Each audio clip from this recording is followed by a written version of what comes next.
Living in a neighborhood governed by a strict HOA is never a walk in the park, but sometimes it's downright ridiculous. I always knew HOA Karen, the self appointed queen of neighborhood rules, was something else. What I didn't expect was for her to call 911 because her master key didn't work on my front door. And the kicker, my son was right there on the phone with the operator. Here's how it all went down. Our home is part of a community with a notoriously overbearing HOA. Karen is a longtime resident and notorious for enforcing every little rule, often overstepping her bounds. She carries the HOA master key ring like a badge of honor, using it to inspect homes whenever she feels like it, under the guise of maintaining community standards. One afternoon, I was out running errands and my teenage son was home alone. Karen decided it was the perfect time for a surprise visit. No notice, no invitation. When she got to our door, she tried using her master key to get inside like she had every right to do, but it didn't work. The lock on our front door had recently been changed. Long story short, I wasn't having any unauthorized entries anymore. Frustrated, Karen started banging on the door and yelling for someone to answer. My son, hearing the commotion from inside, called the HOA's emergency hotline to report the disturbance. But the hotline was a dead end.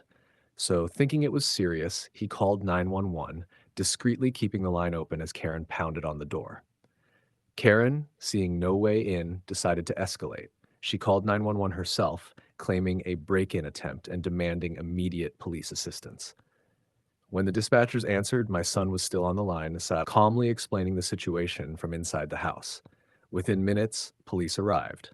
Karen told them she had a right to enter our home anytime thanks to the HOA master key and claimed she was protecting the neighborhood.